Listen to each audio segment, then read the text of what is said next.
تمام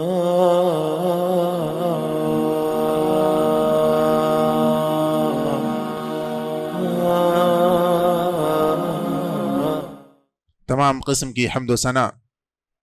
کبریائی و بڑائی اس وحدہ لا شریک کے لیے لائق و زیبا ہے جس نے ہر چیز کو جوڑا جوڑا بنایا، دنیا کے ساتھ آخرت بھی مقرر فرمائی، اس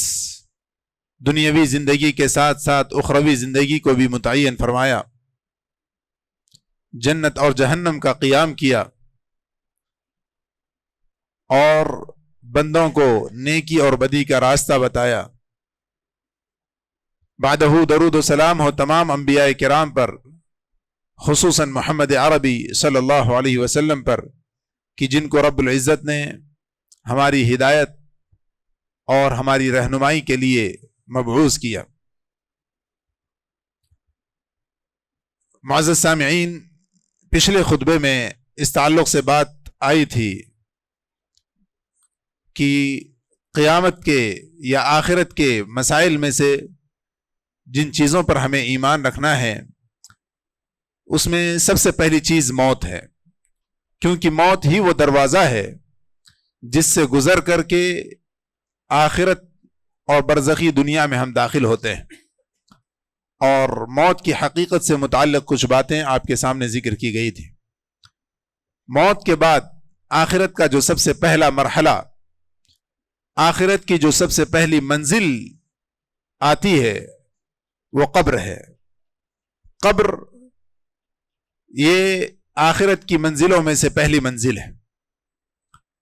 لیکن ایمان بالآخرہ جیسے کہ اس سے پہلے ذکر کیا گیا، یہ ایمان کے ارکان میں سے ایک رکن ہے، اور اس پر ایمان نہ لانا یا اس پر ایمان لانے میں کسی بھی قسم کی غلطی اور کوتاہی، یہ ایمان میں خلل کا سبب ہے اور ایمان میں نقص کی علامت ہے، کمی کی علامت ہے۔ آخرت پر ایمان، اس میں چونکہ ابھی جیسے ذکر کیا گیا کہ آخرت کی منزلوں میں سے سب سے پہلی منزل قبر ہے، تو لہذا قبر اور اس میں پیش آنے والے سارے معاملات جس کو اللہ کے نبی صلی اللہ علیہ وسلم نے بیان فرمایا، اس پر ایمان لانا ضروری ہے۔ لیکن مسئلہ یہ ہے، اگر قبر سے متعلق بات کی جائے تو تین موضوعات ہیں۔ پہلی چیز یہ کہ عذاب قبر یہ ثابت ہے، کیونکہ بعض لوگ ایسے بھی ہیں جو عذاب قبر کا انکار کرتے ہیں۔ دوسرا موضوع اس سلسلے کا یہ ہے کہ فتنہ عذاب قبر، یعنی قبر میں ہونے والے سوالات۔ تیسری چیز جو اس موضوع سے متعلق ہے وہ یہ کہ قبر میں ہونے والے عذابات اور اسی طرح نیک لوگوں کے لیے مقرر کردہ جزا، بدلہ۔ تو سب سے پہلے جو پہلا موضوع ہے اور جو عذاب قبر سے متعلق بات کرنے سے پہلے ضروری ہے کہ ہم عذاب قبر کو ثابت کریں، گرچہ کہ یہ ایمان کا ایک حصہ ہے، لیکن چونکہ بعض لوگوں نے اس کا انکار کیا اور ان کا شبہہ جو ہے اس کو انکار کرنے کا جو سبب بنا وہ یہ کہ ان کا کہنا ہے کہ قرآن کریم میں واضح الفاظ میں اللہ رب العزت نے عذاب قبر کا ذکر نہیں فرمایا، لہٰذا ہم عذاب قبر پر ایمان نہیں لاتے، نعوذ باللہ من ذالک۔ قرآن کریم کی آیت کریمہ جیسے کہ میں نے سورہ غافر کی آیت نمبر 46 آپ کے سامنے تلاوت کی ہے، اس میں عذاب قبر کی طرف اشارہ ہے، لیکن جن لوگوں نے انکار کیا وہ معتزلہ ہیں۔ عقائد کے باب میں ایک جماعت جن کو معتزلہ کہا جاتا ہے، جو عقلی دلیلوں کو زیادہ ترجیح دیتے ہیں بمقابل قرآن و حدیث کے، تو انہوں نے انکار کیا۔ اور اسی طرح وہ لوگ جو منکرین حدیث ہیں، جو حدیث کا انکار کرتے ہیں، انہوں نے بھی عذاب قبر کا انکار کیا، کہا کہ قرآن کریم میں ذکر نہیں ہے تو ہم لہٰذا عذاب قبر پر ایمان نہیں لاتے۔ سب سے پہلے اگر ہم بات کریں عقلی طور پر جو ان کا شبہہ ہے وہ یہ ہے کہ ایک شخص جسے ہم دفنا دیتے ہیں، اس کو چند دنوں کے بعد قبر کھول دی جائے تو ہم دیکھتے ہیں کہ وہ سڑ گل چکا ہے، اور عذاب قبر کے تعلق سے ہے کہ مسلسل عذاب ہوتا رہتا ہے. تو وہ شخص جس کی ہڈیاں گل چکی ہوں، جس کا گوشت بالکل ختم ہو چکا ہو، اس کو کیا عذاب ہو رہا ہوگا. اور بالکل بلکہ اگر جو ہے قبر کو میں دفنانے کے چند گھنٹوں کے بعد، ایک آدھ دن کے بعد کھولیں تو میت اپنی حالت پر ویسی ہی ہوتی ہے،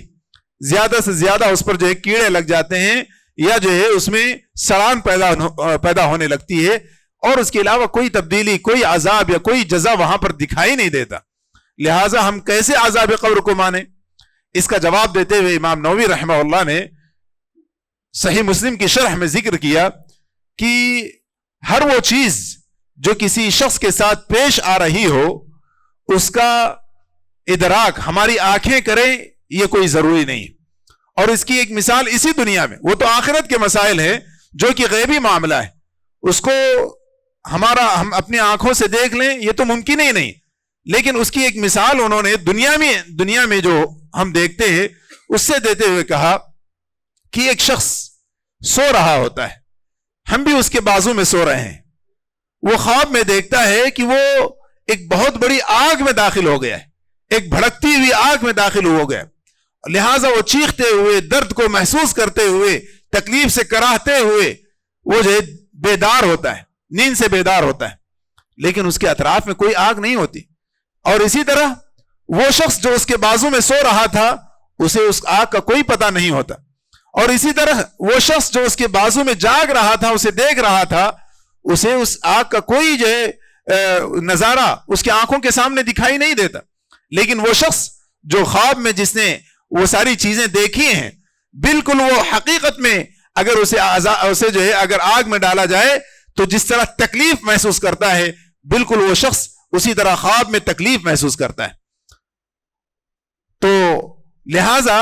اپنی آنکھوں سے دیکھنا یہ کوئی لازمی چیز نہیں ہے. جب ایک سوتے ہوئے شخص کو تکلیف میں ہم نہیں دیکھ سکتے، جو کہ وہ خواب میں دیکھ رہا ہے، جو کہ وہ خواب میں محسوس کر رہا ہے، وہ ہم جو ہے اس کو اپنی آنکھوں سے دیکھ کر کے کہتے ہیں کہاں تم جو ہے آگ میں تھے، کہاں تمہیں کسی نے جو ہے تم کو زخم لگایا ہے، کہاں کسی نے تمہیں مارا ہے. ہم تو یہی کہیں گے جب اپنی آنکھوں سے اس شخص کو دیکھیں گے. لیکن حقیقت میں وہ شخص اسی طرح حقیقی طور پر جو ہے اسی طرح تکلیف محسوس کرتا ہے جیسے کہ اگر حقیقی طور پر اس کے ساتھ وہ معاملہ جو ہے کھلی آنکھوں سے پیش آتا. تو جب جو ہے ایک شخص بازو میں بیٹھا ہوا، ایک شخص جو اس کے بازو میں لیٹا ہوا، ایک شخص کو دنیا میں عذاب کو چکھتے ہوئے یا کسی تکلیف کو سہتے ہوئے نہیں دیکھ پاتا، محسوس نہیں کر پاتا،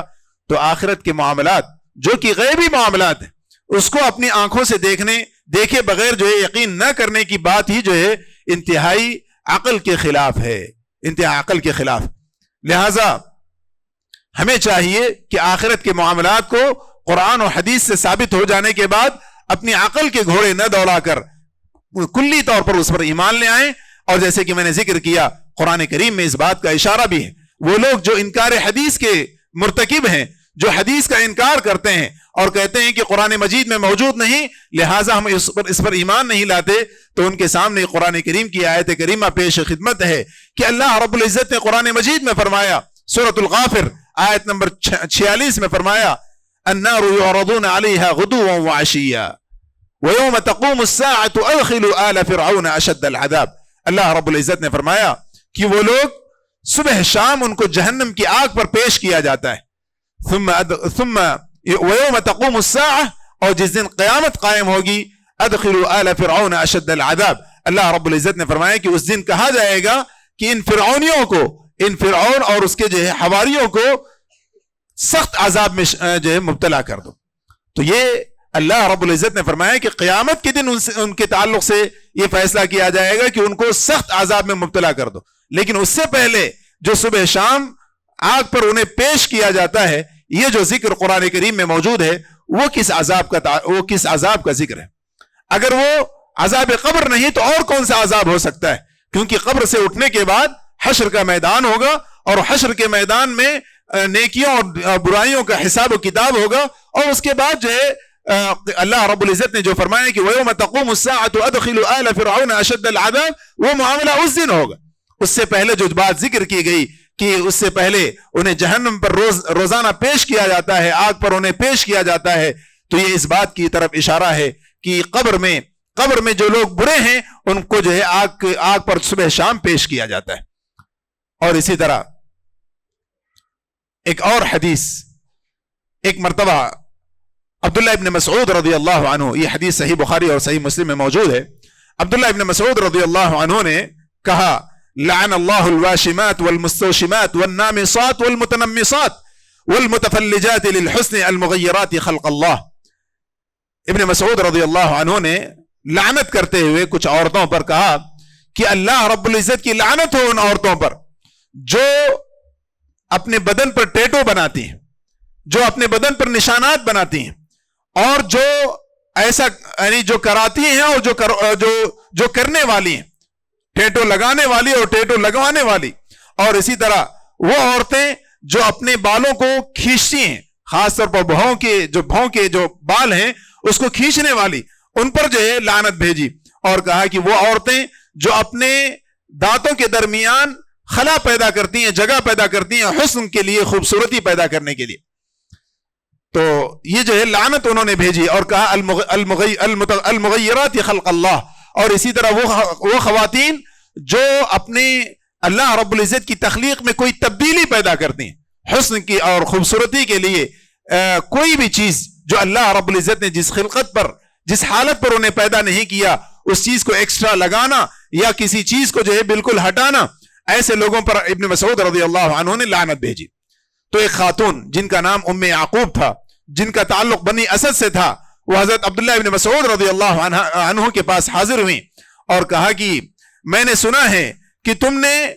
فلاں اور فلاں خاتون پر یا جو ہے فلاں اور فلاں قسم کی عورتوں پر لعنت بھیجی ہے، تم نے ایسا کیوں کیا؟ تو عبداللہ ابن مسعود رضی اللہ عنہ نے کہا کہ وَمَا لِي لَا أَلْعَنُ مَنْ لَعْنَ النَّبِيَّ صلی اللہ علیہ وسلم وَهُوَ فِي کتاب اللہ۔ کہا کہ میں کیسے نہ ان عورتوں پر لعنت بھیجوں جن پر اللہ کے نبی صلی اللہ علیہ وسلم نے لعنت بھیجی ہے اور وہ قرآن کریم میں بھی موجود ہے۔ تو اس خاتون نے کہا کہ تم کہتے ہو کہ قرآن کریم میں یہ چیز موجود ہے اور ایسی عورتوں پر لعنت قرآن کریم میں موجود ہے، حالانکہ میں نے قرآن کریم کو ایک یعنی بین دفتئی کہا کہ میں نے ایک اٹے سے دوسرے اٹے تک یعنی مکمل قرآن کریم کو میں نے پڑھا ہے، اور کہیں بھی میں نے قرآن کریم میں ایسے عورتوں پر لعنت جو ہے اللہ رب العزت کی جانب سے نہیں سنی ہے، نہیں پڑھی ہے۔ تو عبداللہ ابن مسعود رضی اللہ عنہ نے جواب دیتے ہوئے کہا لئن كنت قرأتيه لقد وجدتيه، کہا کہ اگر تم نے صحیح سے قرآن کریم کو پڑھا ہوتا تو ان باتوں کو قرآن کریم میں پاتی۔ کہا کہ اما قرأت قول اللہ تعالی اما قرأت قوله تعالی وما آتاكم الرسول فخذوه وما نهاكم عنه فانتهوا، کیا تم نے قرآن کریم میں یہ بات نہیں پڑھی کہ جو کچھ اللہ کے نبی صلی اللہ علیہ وسلم تمہیں دیں اسے لے لو اور جس چیز سے روکیں اس سے رک جاؤ؟ تو خاتون نے کہا کہ ہاں ہم نے تو اس کو پڑھا ہے، اور اس میں کہاں ذکر ہے کہ جو خواتین اپنی تخلیق کو، اپنی جو خلقت کو تبدیل کرتی ہیں ان پر لعنت ہو، یا ان کے تعلق سے کہاں ذکر ہے جو ٹیٹو لگاتی ہیں یا جو ہے اپنے بالوں کو جوڑتی ہیں یا اپنے جو ہے دانتوں کے درمیان کسی قسم کا خلا پیدا کرتی ہیں، ان پر لعنت اس میں کہاں ہے؟ تو عبداللہ ابن مسعود رضی اللہ عنہ نے کہا کہ کہا کہ جو ہے جب اللہ کے نبی صلی اللہ علیہ وسلم نے احادیث میں اس بات کو بیان کر دیا اور اللہ کے نبی صلی اللہ علیہ وسلم نے ایسے عورتوں پر لعنت کی، تو گویا کہ وہ قرآن کریم میں بھی موجود ہے۔ کیوں؟ وما آتاکم الرسول فخذوه وما نهاکم عنہ فانتہوا، کہ جو کچھ بھی اللہ کے نبی صلی اللہ علیہ وسلم دیں اس کو لے لو، اور جو کچھ جس سے روکیں اس سے رک جاؤ۔ جب قرآن کریم نے یہ بات کہی ہے تو اس کا مطلب ہے کہ جو کچھ بھی اللہ کے نبی صلی اللہ علیہ وسلم کی صحیح احادیث سے باتیں ثابت ہو جائیں گویا کہ وہ قرآن کریم سے ثابت ہے۔ اور اس کی ایک دلیل یہ بھی ہے کہ اللہ رب العزت نے فرمایا وَمَا يَنطِقُ عَنِ الْهَوَىٰ إِنْ هُوَ إِلَّا وَحْيٌ يُوحَىٰ، فرمایا کہ جو کچھ بھی اللہ کے نبی صلی اللہ علیہ وسلم کہتے ہیں وہ اپنی خواہشات نفس سے نہیں کہتے، وہ تو وحی ہوا کرتی ہے۔ ان ہوا الا وحی یوحا، وہ وحی سے جو ہے ثابت ہوتی ہیں، وہ باتیں وحی کی وجہ سے اللہ کے نبی صلی اللہ علیہ وسلم ذکر کرتے ہیں۔ تو لہٰذا جو باتیں قرآن کریم سے ثابت ہوں، جو باتیں اللہ کے نبی صلی اللہ علیہ وسلم کی احادیث سے ثابت ہوں، سبھی کا مرتبہ اگر جو ہے احادیث صحیح ہیں، ثابت ہے، تو سبھی کا مرتبہ ایک ہے. لہٰذا قرآن اور حدیث میں ایسی صورت میں جو ہے کسی قسم کی تفریق کرنا، کسی چیز کو ماننا اور کسی چیز کو چھوڑنا، یہ جو ہے ایمان میں خلل ہے، یہ جو ہے ہمارے ایمان میں ہمارے ایمان میں خلل ہے. لہٰذا ہمیں اس سے بچنا چاہیے.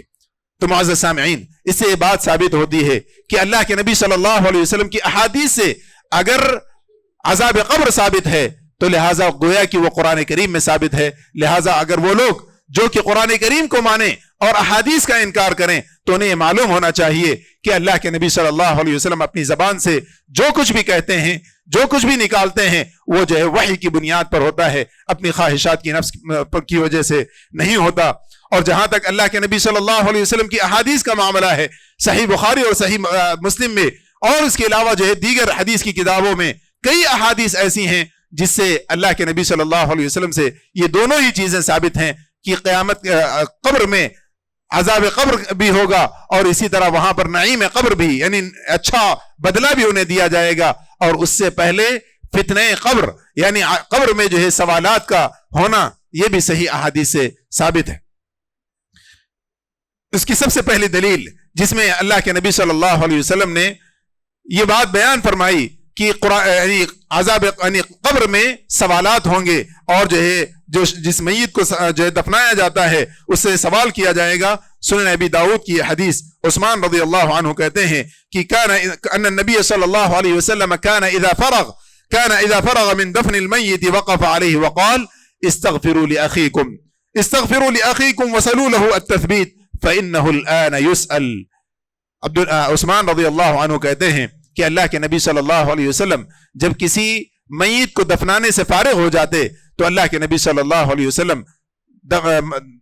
دفن میت سے فارغ ہو کر کے یہ کہا کرتے تھے کہ اپنے بھائی کے لیے استغفار کرو، اپنے بھائی کے گناہوں کی بخشش طلب کرو، کیونکہ جو ہے اس کو جو ہے اس سے اس وقت سوال کیا جائے گا. اور وہ سوالات وہی سوالات جس کے تعلق سے ہم پڑھتے ہیں کہ ما دینک وما یعنی اللہ رب العزت سے متعلق سوال کہ اور ما ربک وما دینک وما یعنی محمد صلی اللہ علیہ وسلم کے تعلق سے سوال کہ یہ شخص جس کو جو ہے آپ کی طرف بھیجا گیا تھا وہ کون تھے. تو یہ جو ہے تین سوالات یہ جو ہے قبر میں پوچھے جائیں گے. اور اس سلسلے میں بعض وضاحتیں صحیح بخاری کی حدیث میں بھی موجود ہیں، صحیح بخاری اور صحیح مسلم کی. چنانچہ حضرت انس رضی اللہ عنہ راوی حدیث ہیں، کہتے ہیں کہ ان النبی صلی اللہ علیہ وسلم قال ان العبد اذا وضع في قبره وذهب اصحابه حتى انه لا يسمع قرع نعالهم اتاه ملکان. انس رضی اللہ عنہ کہتے ہیں کہ اللہ کے نبی صلی اللہ علیہ وسلم نے فرمایا کہ جب بندہ اس کو جو ہے قبر میں لٹا دیا جاتا ہے، قبر میں دفن کر دیا جاتا ہے اور اس کے ساتھی قبر میں دفن کرنے والے وہاں سے نکل جاتے ہیں تو ان کے جو ہے پیروں کی، ان کے چپلوں کی جو ہے آواز کو وہ جو ہے سنتا ہے. اس کے بعد اللہ کے نبی صلی اللہ علیہ وسلم نے فرمایا کہ اس کے بعد دو فرشتے آتے ہیں اور اسے بٹھاتے ہیں. کہا کہ اتاہ ملکان فیقعدان فیقولان له ما كنت تقول في هذا الرجل محمد صلی اللہ علیہ وسلم. کہا کہ اس کے بعد جو ہے دو فرشتے آتے ہیں اور آ کر کے اسے بٹھاتے ہیں اور اسے سوال کرتے ہیں کہ یہ شخص جو تمہاری طرف بھیجا گیا تھا یعنی محمد صلی اللہ علیہ وسلم، اس کے تعلق سے تم کیا کہتے ہو. تو اگر وہ شخص مومن ہوتا ہے تو وہ کہتا ہے کہ اشہد انہ عبد اللہ ورسولہ. وہ کہے گا کہ میں اس بات کی گواہی دیتا ہوں کہ یہ اللہ کے رسول اور اللہ کے بندے ہیں صلی اللہ علیہ وسلم. تو فرشتے کہتے ہیں انظر الی مقعدک من النار قد ابدلک اللہ بہ مقعدا من الجنہ. تو فرشتے کہتے ہیں کہ تم دیکھو کہ تمہارے ٹھکانے کو اللہ رب العزت نے جنت سے بدل دیا ہے. تو لہٰذا اس کے بعد جو ہے اگر کوئی شخص کافر ہو یا منافق ہو اور اس سے سوال جب کیا جاتا ہے کہ اس شخص کے بارے میں، اس ذات کے بارے میں تمہارا کیا خیال ہے، یہ کون ہے، تو وہ کہتا ہے کہ لا ادری كنت اقول كما يقول الناس فيقال لا دريت ولا تليت. جب جو ہے اس سے پوچھا جائے گا تو وہ کہے گا کہ میں نہیں جانتا لیکن میں نے وہی باتیں کہہ دی جو ہے لوگ کہا کرتے تھے، جو لوگ کہا کرتے تھے، مجھے اس میں سے کسی بات پر یقین نہیں. تو فرشتے کہیں گے لا دریت ولا تلیت، کہیں گے کہ نہ تم نے جانا اور نہ تم نے اس پر ایمان لایا. لہذا ثم یضرب بمطرقته من حدید ضربة بین اذنیہ. اللہ کے نبی صلی اللہ علیہ وسلم نے فرمایا جب وہ کافر یا منافق جب اس سوال کا جواب نہ دے سکے گا تو اس کے بعد جو ہے وہ فرشتے ایک لوہے کے ہتھوڑے سے اس کے کانوں کے درمیان جو ہے ماریں گے. فَيَصِيحُ صَيْحَةً يَسْمَعُهَا مَنْ يَلِيهِ إِلَّا الثَّقَلَيْنِ. کہا کہ جب جو ہے یہ فرشتے اس لوہے کے ہتھوڑے سے اس کے کانوں کے درمیان ماریں گے تو وہ جو ہے ایک ایسی چیخ چیخے گا جس کو سارے کے سارے لوگ جو اس کے ساری کی ساری چیزیں جو اس کے اطراف میں ہوں گی سب کے سب سنیں گے. إِلَّا الثَّقَلَيْنِ. کہا کہ سوائے جن و انس کے، یعنی سوائے جنات اور انسان کے سارے کے لوگ جو ہے اس کی چیخ اور پکار کو سنتے رہیں گے. تو معزز سامعین، اس سے یہ ثابت ہوتا ہے کہ اللہ کے نبی صلی اللہ علیہ وسلم نے بیان فرمایا ہے کہ وہاں سوال و جواب بھی ہوگا، وہاں عذاب و جزا بھی ہوگا، وہاں جو ہے وہاں پر وہ لوگ جو برے ہوں گے وہاں قبر ہی میں ان کے عذاب کی ابتدا ہو جائے گی. اور اسی طرح صحیح مسلم کی ایک اور حدیث جو ابو سعید الخدری رضی اللہ عنہ جس کے راوی حدیث ہیں، اللہ کے نبی صلی اللہ علیہ وسلم سے روایت کرتے ہیں کہ ان هذه الامه تبتلى في قبورها. کہا کہ یہ امت اپنے قبروں میں جو ہے ان کی آزمائش ہوتی ہے، ان کو جو ہے عذاب و جزا دیا جاتا ہے. کہا کہ فلولا الا تدافنوا لدعوت الله ان يسمعكم من العذاب القبر. کہا کہ اگر مجھے اس بات کا ڈر نہ ہوتا کہ تم جو ہے قبر میں اپنے میت کو دفن کرنا ہی نہ چھوڑ دو تو میں اللہ رب العزت سے دعا کرتا کہ وہ تمہیں عذاب قبر کی آواز کو سنا دے. اللہ کے نبی صلی اللہ علیہ وسلم نے صرف اور صرف اس وجہ سے یہ دعا نہیں کی کہ ہمیں قبر کے حالات کو دیکھنے کا موقع ملے، یا قبر میں جو لوگ عذاب پا رہے ہیں ان کی آواز کو سننے کی دعا اللہ کے نبی صلی اللہ علیہ وسلم نے صرف اور صرف اس لیے نہیں کی کہ کہیں ایسا نہ ہو کہ اس کی آواز کو سن لیں تو ہم جو ہے اپنے مردوں کو، اپنے میت کو دفنانا ہی نہ ترک کر دیں. اللہ کے نبی صلی اللہ علیہ وسلم نے فرمایا فلولا الا تدافنوا لدعوت الله ان يسمعكم من عذاب القبر الذي اسمع منه. کہا کہ وہ آواز جس کو میں سنتا ہوں عذاب قبر کی، میں جو ہے اللہ رب العزت سے دعا کرتا کہ وہ تمہیں بھی سنا دے، لیکن مجھے ڈر ہے کہ تم جو ہے اپنے میت کو، اپنے مردوں کو دفن کرنا ہی نہ چھوڑ دو. پھر اس کے بعد اللہ کے نبی صلی اللہ علیہ وسلم صحابہ کرام کی طرف متوجہ ہوئے، فرمایا تعوذوا باللہ من عذاب النار فقال تعوذوا باللہ من عذاب القبر. دو چیزیں اللہ کے نبی صلی اللہ علیہ وسلم نے اس کے بعد فرمائی. کہا کہ تم اللہ رب العزت سے جہنم کے عذاب سے پناہ طلب کرو، اور کہا کہ تم جو ہے عذاب قبر سے جو ہے عذاب قبر سے پناہ طلب کیا کرو. خود اللہ کے نبی صلی اللہ علیہ وسلم کی زندگی، اللہ کے نبی صلی اللہ علیہ وسلم کی زندگی کا معاملہ یہ تھا کہ جب جو ہے آخری تشہد میں بیٹھتے تو اللہ کے نبی صلی اللہ علیہ وسلم عذاب قبر سے پناہ طلب کیا کرتے تھے. اللہم انی اعوذ بک من عذاب القبر واعوذ بک من فتنة المحیا والممات واعوذ بک من المأثم والمغرم. اللہ کے نبی صلی اللہ علیہ وسلم اس میں عذاب قبر سے جو ہے پناہ طلب کیا کرتے تھے. تو لہٰذا یہ امت کو اللہ کے نبی صلی اللہ علیہ وسلم نے یہ دعا سکھائی کہ آدمی عذاب قبر سے پناہ طلب کرے اللہ اور اسی طرح دنیاوی زندگی میں جو ہے دنیاوی زندگی میں آزمائش سے اللہ رب العزت سے پناہ طلب کرے. اور اسی طرح ایک حدیث جو ترمذی میں موجود ہے، عثمان رضی اللہ عنہ سے ثابت ہے کہ جب وہ جو ہے جب وہ قبر کے پاس پہنچتے تو قبر کے پاس پہنچ کر کے کافی زیادہ رویا اور گڑ گڑایا کرتے تھے، حتیٰ کہ آپ کی جو ہے داڑھی مبارک وہ جو ہے آپ کی جو ہے داڑھی بالکل جو ہے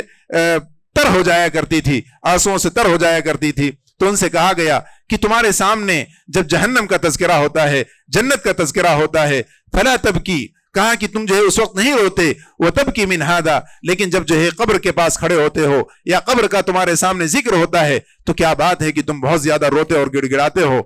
تو حضرت عثمان رضی اللہ عنہ نے کہا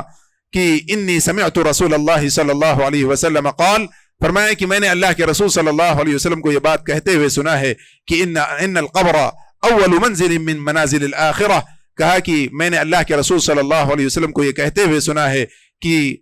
قبر یہ جو ہے آخرت کی منزلوں میں سب سے پہلی منزل ہے. فإن نجا منه فما بعده أيسر منه. کہا کہ اگر کوئی شخص اس عذاب سے جو ہے بچ جائے تو اس کے بعد کا معاملہ زیادہ اس کے لیے آسان ہے. وإن لم ينجو منه فما بعده أشد منه. کہا کہ اگر اس جو ہے پہلی منزل میں وہ نجات نہ پا سکے تو اس کے بعد کا معاملہ اور شدید اور اس کے لیے سخت ہو جاتا ہے. اور اسی طرح عثمان رضی اللہ عنہ نے اللہ کے رسول صلی اللہ علیہ وسلم سے ایک اور حدیث نقل کی، فرمایا ما رأيت منظرا، اللہ کے نبی صلی اللہ علیہ وسلم نے اس حدیث میں فرمایا کہ ما رأيت منظرا قط الا والقبر افظع منه، کہا کہ میں نے عذاب قبر سے زیادہ کسی اور ہولناک اور خطرناک چیز کو نہیں دیکھا۔ تو لہٰذا اس سے معلوم ہوتا ہے کہ جو ہے قبر میں سوال و جواب بھی ہوگا اور عذاب و جزا بھی ہوگا، لہٰذا آخرت پر ایمان رکھنے کے ساتھ ساتھ ہمیں چاہیے کہ قبر کے معاملات پر بھی ایمان رکھیں، یہ بھی جو ہے ہمارے ایمان کا حصہ ہے۔ اور وہ لوگ جو عذاب قبر پر ایمان نہیں لاتے یا اس کا انکار کرتے ہیں، وہ ایک بہت بڑے یعنی ایمان کے ایک بہت بڑے حصے کا انکار کر رہے ہیں، اس سے ان کے ایمان میں خلل پیدا ہوتا ہے۔ لہٰذا ہمیں چاہیے کہ اس سے بچیں، اور اللہ کے نبی صلی اللہ علیہ خصوصاً اللہ کے نبی صلی اللہ علیہ وسلم کی احادیث کا انکار، یہ جو ہے آدمی کو اللہ کے نبی صلی اللہ علیہ وسلم کی رسالت پر انکار کے جو ہے یعنی وہ چیز مساوی ہو جاتی ہے۔ لہٰذا ہمیں چاہیے کہ اس سے بچیں۔ اللہ رب العزت سے دعا ہے کہ رب العزت ہمیں عذاب قبر سے اور عذاب جہنم سے رب العزت ہم سبھی کو محفوظ رکھے۔ اللہ رب العزت ہمیں فتنہ قبر میں اللہ رب العزت ہمیں ہماری مدد فرمائے، سوال و جواب میں اللہ رب العزت ہماری مدد فرمائے۔ اللہ رب العزت ہمیں جہنم کے عذاب سے محفوظ رکھے۔ اللہ رب العزت ہمارے لیے جنت میں داخلہ آسان فرمائے، آمین۔ اللہ رب العزت سے دعا ہے کہ رب العزت ہم میں جو مسلمان پریشان حال ہیں ان کی پریشانیوں کو دور فرما۔ اللہ رب العزت جو قرض دار ہیں ان کی قرضوں کی ادائیگی کا سامان فرما۔ اللہ رب العزت ہم مسلمانوں کو اتحاد و اتفاق کے ساتھ زندگی بسر کرنے کی توفیق بخشے، آمین۔ وآخر دعوانا ان الحمد للہ رب العالمین۔